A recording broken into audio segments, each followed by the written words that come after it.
About 5 years back, I got into photography, and I used to like read upon a lot of blogs. I went through a lot of tutorials, coursework on several websites, and most of the things I don't remember now, apart from the technical stuff. But the one thing that has stuck with me throughout these years has the concept of eye candy. uh, there was a uh, there was a photographer called Peter Glendenning, who said this about when when he was teaching a course on photography. He said that most of the stuff that people capture through a camera typically is eye candy because it just looks good.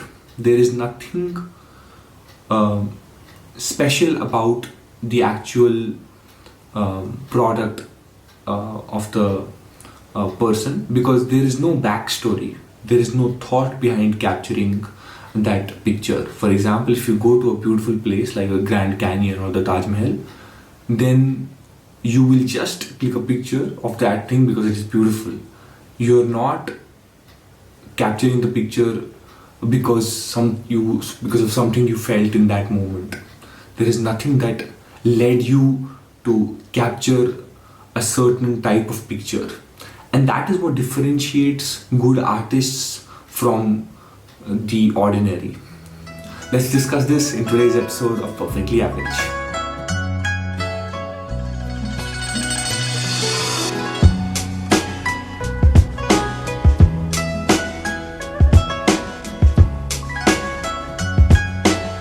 So, this thought came to my mind recently because I was scrolling through YouTube, and these channels came up into my recommendation, and I saw these people that make all this fluid art. Some people make a spray paint art, like they just put random colors, random vibrant colors on a canvas. They move the colors around, and it creates a beautiful pattern, which is very pretty to see. And I have no problem with that. I actually would like to have some sort of that canvas in my room.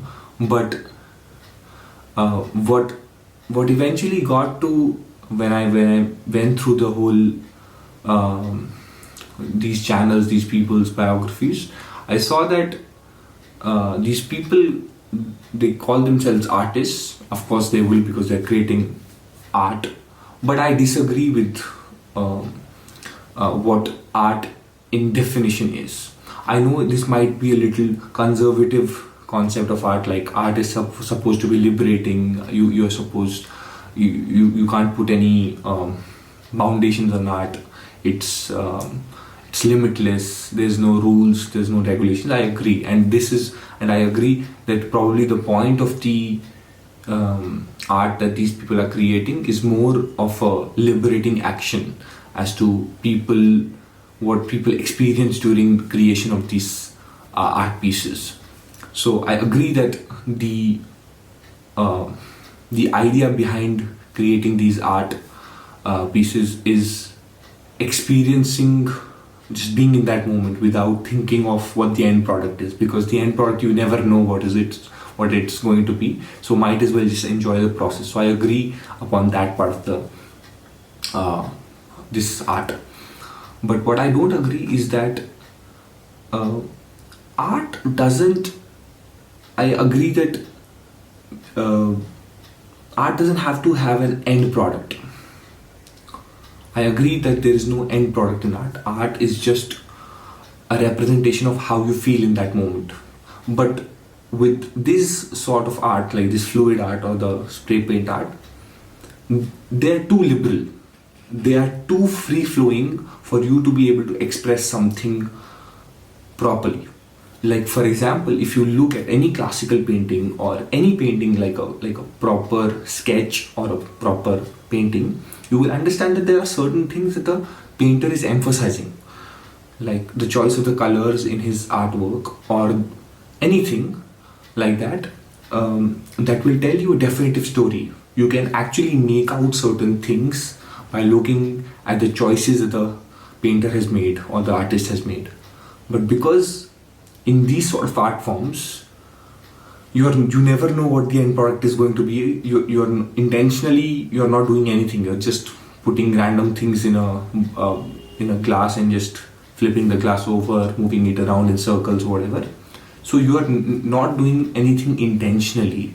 So even if I look at the art piece at the end product, I cannot tell how you were feeling at that moment. More importantly, like for example, you cannot differentiate between, for example, a 15-year experienced flow artist versus a novice, because the flow, there's a couple of techniques that would make your canvas look a little prettier, but there's no definitive thing that I can say, okay, this is very hard to do. A novice cannot do that, because it's more about the process and not about the technique. You can do whatever you want, right? Whatever you feel like. So that's where my this thought came into my mind, is that when you call something an art, when you call a piece of paper art, you have to understand that it gives a certain weight to it. It gives a certain importance to the creator as well as the creation, right? If I go down and play with my 6-year-old cousin in the basement, I play football with him, I cannot call myself a footballer, right? Because there is a certain responsibility. I don't know if that's the right word, but it comes with a title, right? If I call myself a footballer, I should have a certain amount, I should be able to cross a certain amount of threshold in terms of skill, right? But if there is no skill involved in the whole process of creating these art pieces, then you cannot really call yourself an artist, because anything and everything is equally the same. Your art piece cannot be better than mine by your definition only, because it's the process. There's nothing definitive about the art piece. So you cannot be an artist, because if I can be an artist by just painting one of these things, and you can also be an artist after creating, let's say, 5,000 pieces, then it's not really fair, right? So this is a reflection of where the society as a whole is progressing towards. I feel like day by day we are progressing towards a time where we prefer beautiful eye candy things, like pretty looking things, over things that have some meaning. Like I say this to a lot of people, like, because we have so many cameras now, like our phone has a camera, every device has a camera basically. So we now have so many photos that the relevance of each photo has exponentially gone down.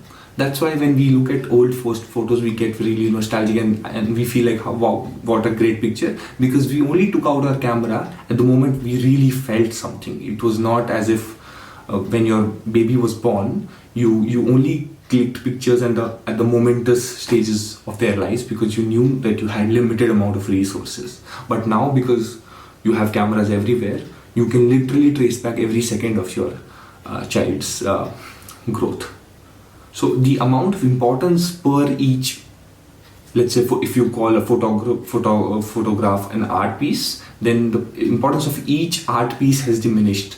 So I think this is a reflection of how our society is, because there's an abundance of resources. We are moving towards superficiality over meaning and depth, because depth requires a certain skill in even judging an art piece. Like, let's say if you look at like Van Gogh or Picasso or any of these big names, you wouldn't find those paintings or those sketches like really pretty. They're not like extremely pretty things to look at.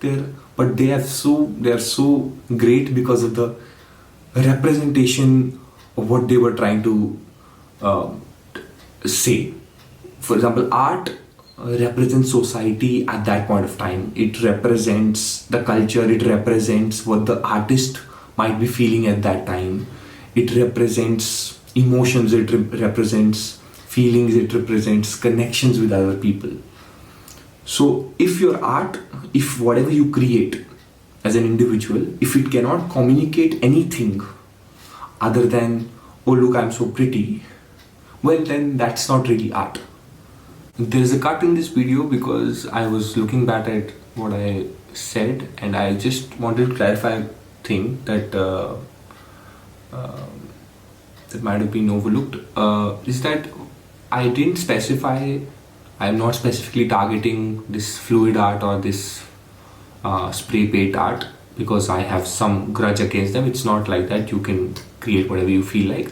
It was just an example of, it was a good example of what my thought was, and it was the most recent memory I have had of this kind of thing. Like there's mandala art, there is, in fact, any sort of art.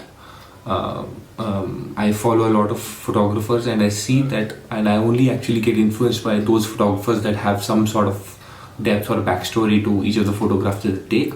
It's not just pretty looking portraits, pretty looking landscapes and all.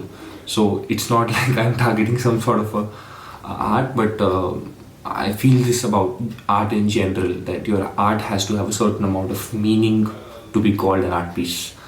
Thanks for listening. See you in the next one. Peace.